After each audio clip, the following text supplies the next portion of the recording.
మరి ఆ టైంలో మీ భర్త మీకు ఏ విధంగా సహాయపడ్డాడు? అదే చెప్తున్నాను. భర్త కూడా ఒక నార్మల్ పర్సనే హ్మ్. నేననేది. తనకి నేను ముఖ్యం. హ్మ్. నా బిడ్డ కాదు. హ్మ్. తనేమంటాడు, అసలు 4 ఇయర్స్ ఎందుకు పట్టిందంటే తను ఫస్ట్ రెడీగా లేడు. హ్మ్. వద్దు, ఏమో పిల్లలు పుడితే మళ్ళీ నీకేమన్నా ప్రాబ్లమ్ అవుతుందేమో. So, he always say no. తనకి ఎక్స్‌ప్లెయిన్ చేసి తనని ఒప్పించేదానికి నాకు 4 ఇయర్స్ పట్టింది. హ్మ్. అంటే ఎంత ప్రేమించినా ఒక ఫియర్ ఉంటుంది కదా! అవునవును. నేనొక డిజేబుల్ అమ్మాయిని. హ్మ్. Pregnancy complication. బట్ నేను చెప్తున్నా నా బాడీ ఇది. నేను బేర్ చేస్తా. నాకు తెలుస్తుంది. హ్మ్. నువ్వు జస్ట్ సపోర్ట్ చెయి ఆ జర్నీకంతే. ఎమోషనల్‌గా నేను చాలా స్ట్రాంగున్నాను కదా!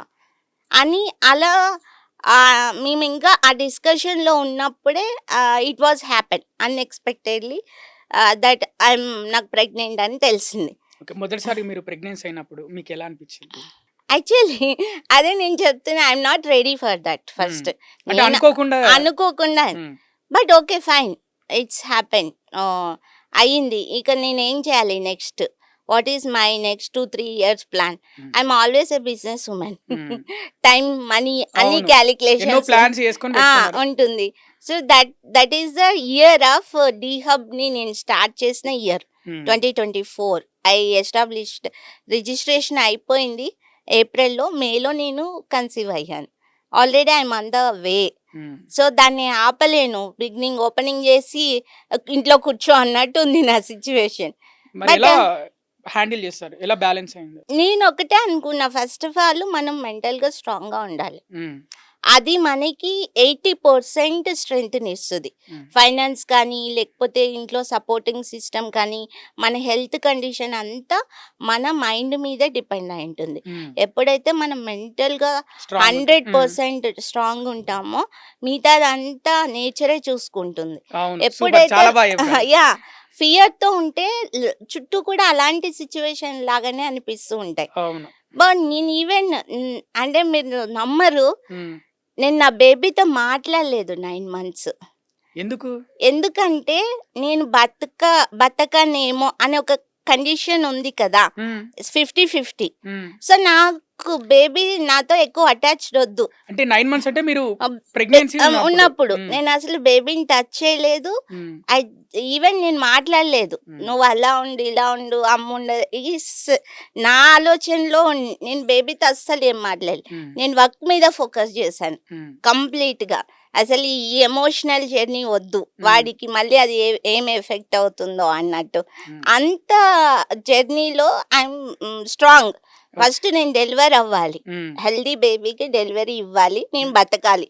బతకాలంటే ఫస్ట్ నేను స్ట్రాంగ్‌గా ఉండాలి. మీ బాబు ఒక్కసారి మీ బాబుని అంటే బాబుని ఒకసారి వాళ్ళ బాబుని తీసుకురండి. ఒక్కసారి మీ బాబుతోటి మీరు మాట్లాడిన ఫస్ట్ మాట ఏంటి? యాక్చువల్లీ అంటే 9 మంత్స్ మీరు మాట్లాడలేదు. అవును. అదే అంటే బా మీరు ఆయనకి మీ బాబుకి జన్మనిచ్చాక మీరు మాట్లాడిన మొదటి మాట ఏంటి? యాక్చువల్లీ వాడు నాతో లేడు. ఆ టైంలో అంటే ఆ పక్కన టైం అంటే డెలివరీ బాబు పుట్టాడని చెప్పారు. హ్మ్. యెస్, 100% షూర్ నేను బాబు అనుకున్నాను. హ్మ్. బాబు పుట్టిన తర్వాత ఏమైందంటే నా బ్లడ్ గ్రూప్, వాడి బ్లడ్ గ్రూప్ డిఫరెంట్ ఉన్నాయి. హ్మ్. యాక్చువల్లీ మదర్ బ్లడ్ గ్రూపే కదా! హ్మ్. కానీ డిఫరెంట్ వచ్చిందనమాట. హ్మ్. దానివల్ల వాడికి జాండీస్ వచ్చి వాడిని ఎన్ఐసీయూలో పెట్టాల్సొచ్చింది హ్మ్. వాడిని. సో, 1 వీక్ ఇదిగో వస్తాడు పాలివ్వడం, తీసుకెళ్ళడం, హ్మ్. పాలివ్వడం, తీసుకెళ్ళడం. అది కాస్త అగైన్ 3 మంత్స్ జర్నీ అయిపోయింది. హ్మ్. అప్పుడు మీరన్నారు కదా! డిజేబిలిటీ వస్తుందేమో అని. హ్మ్. నేను ఇంత కష్టపడి, ఇంత నా ప్రాణాలు పెట్టి కంటే వాడు నాతో లేడు. హ్మ్. సో, ఆ సొసైటీ అనేదే నిజమవుతుందేమో. సో, నీకు పుట్టాడు కాబట్టే వాడు ఇలా ఫేస్ చేస్తున్నాడు హెల్త్ ప్రాబ్లమ్ అన్నట్టు నాకు అది పెద్ద ప్రాబ్లమ్ కాదు. బ్లడ్ గ్రూప్ డిఫరెంట్ వల్ల వాడికి కొంచెం జాండీస్ ఎక్కువయ్యి ఉండాల్సొచ్చింది. అంతే, ఇంకేమి హెల్త్ కాంప్లికేషన్స్ లేవు. బట్ అప్పుడు నేను బాగా ఏడ్చాను. హ్మ్. 1 డే మొత్తం ఏడ్చాను. ఆ రోజు 1 వీక్ డెలివరీని ఇంకా బెడ్ మీదే ఉన్నాను. నేను లేవలేకపోతున్నా బికాజ్ నాకు సిజరీన్ అయ్యింది. సో, నేను 1 వీక్ ఏడ్చాను. నా వల్లే వాడికి ప్రాబ్లం అయింది, నాకు పుట్టడం వల్లే. కానీ ఇప్పుడైతే మీ బాబుకి ఏ ప్రాబ్లం ఏం లేదు. ప్రాబ్లం లేదు. ఒకసారి మీ బాబుని దించండి. Yes. మీ బాబు పేరేంటండి? Jayasai Karthik. Okay, full healthy baby. Yes, hi చెప్పు. Hi hi. జయసాయి కార్తీక్, ఇప్పుడు నీకు ఎన్ని సంవత్సరాలమ్మా? ఏమన్నా మాట్లాడతారా అండి? ఇప్పుడిప్పుడే స్టార్ట్ చేసాను. స్టార్ట్ చేస్తున్నా ఇప్పుడిప్పుడే. నో నో, ఏడుపు కూడా స్టార్ట్ ఏడొద్దు. సరే, ఇదిగో 1.5 KG 1 year 5 months. So heart touch అండి. అంటే మీరు అనుకున్నది సాధించారనే మాట పక్కన పెడితే ఎంతో మంది ఎన్నో రకాలుగా అనుమానాలు వ్యక్తం చేస్తారు కదా, తను బిడ్డకు జన్మనిచ్చాక తన ఆరోగ్యం ఏమవుతుందో అని. ఇలాంటి వాటిని అన్నిటిని ఎదిరించి మీరు ఈరోజు ఒక బాబుకి జన్మనిచ్చారు. బాబు చాలా ఆరోగ్యంగా ఉన్నాడు, మీరు కూడా చాలా ఆరోగ్యంగా ఉన్నారు. ఎంతోమంది వైకల్యం ఉన్న మహిళలకు మీరు చాలా స్ఫూర్తిగా నిలిచారండి వసుంధర గారు. ఇక ముఖ్యమైన విషయం ఏంటంటే, మామూలుగా ఆరోగ్యంగా ఉన్న మహిళలు కూడా కొంతమంది వాళ్ళు గర్భధారణ టైంలో బేబీని, అంటే ఆ టైంలో 9 months క్యారీ చేసే టైంలో కొన్నిసార్లు వాళ్ళు సరిగా కూర్చోలేరు, నడవలేరు. అలాంటిది మీరు వైకల్యం ఉన్నవారు ఎలా మీరు ఆ టైంలో ఆ ప్రెషర్ని వాటన్నిటిని ఎలా తట్టుకొని మీరు ఓవర్కమ్ అయ్యారు? యాక్చువల్లీ నా బేబీని నాకు సైడ్కి పెరిగాడు వాడు కంప్లీట్గా, బికాస్ ఆఫ్ నా స్కొలియోసిస్. బేబీ ఇలా కాకుండా ఇలా కంప్లీట్గా వన్ సైడ్కి ఉండే. నాకు అసలు కూర్చోలేను, పడుకోలేను.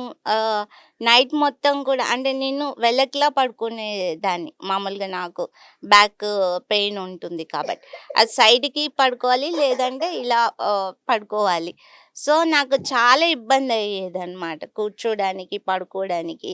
బట్ నేను వీల్ చైర్లో చాలా బయటకు వెళ్ళాను, వర్క్ చేశాను, ఇంట్లోనే కూర్చొని వర్క్స్ అన్నీ చేశాను. మార్నింగ్ అంతా ఓకే, బట్ నైట్ అయితే మాత్రం అసలు నిద్ర ఉండేది కాదు.